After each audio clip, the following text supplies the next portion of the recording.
বেশ কিছু বছর আগে কোনো এক মন্দিরে অন্নপ্রসাদের সাথে ডাল পাটা দিয়ে পটল কুমড়োর ডালনা একবার খেয়েছিলাম। সেই স্বাদ আজও মুখে লেগে আছে। কয়েকদিন আগে হঠাৎ করে এই রেসিপি আমার হাতে আসে আর ভাবলাম তোমাদের সাথে শেয়ার করি। হাফ কাপ ছোলার ডাল ঘন্টা তিনেক জলে ভিজিয়ে জল ঝরিয়ে সামান্য সর্ষের তেলে ওই 30 সেকেন্ডস মতো সটে করে নিতে হবে।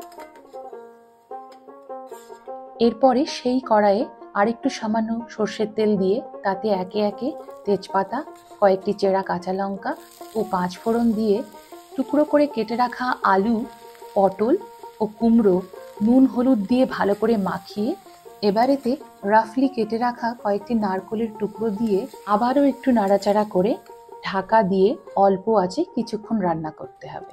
যতক্ষণ তরকারিগুলো নরম হচ্ছে ততক্ষণে একটা ব্লেন্ডারে ভাজা ডাল ও সামান্য জল নিয়ে একটা থিক পেস্ট তৈরি করে নেব। সবজিগুলো 80% সেদ্ধ হয়ে গেলে এবারে ছেঁচে রাখা আদা ও হাফ চা চামচ শুকনো লঙ্কা গুঁড়ো দিয়ে ভালো করে মশলাগুলো সবজির সাথে কষিয়ে নিতে হবে। এবারে ডাল বাটা দিয়ে আরও মিনিট 2-3 ভালো করে কষিয়ে নেব। সমস্ত উপকরণগুলো ভাজা হয়ে গেলে পরিমাণ মতো জল দেব। আমি এখানে একটু বেশি জল দিয়েছি কারণ ডাল বাটা থাকার দরুন তরকারিতে লাস্টের দিকে জল টেনে নেয়। ঝোল ফুটে এলে তাতে সামান্য মিষ্টি গুড় বা চিনি, গরম মশলা গুঁড়ো ও একটু ঘি দিয়ে ভালো করে নেড়েচেড়ে নামিয়ে নিলেই তৈরি ডাল বাটা দিয়ে পটল কুমড়োর ডালনা। রেসিপিটি অবশ্যই একবার ট্রাই করো ও জানিও কেমন হয়েছে।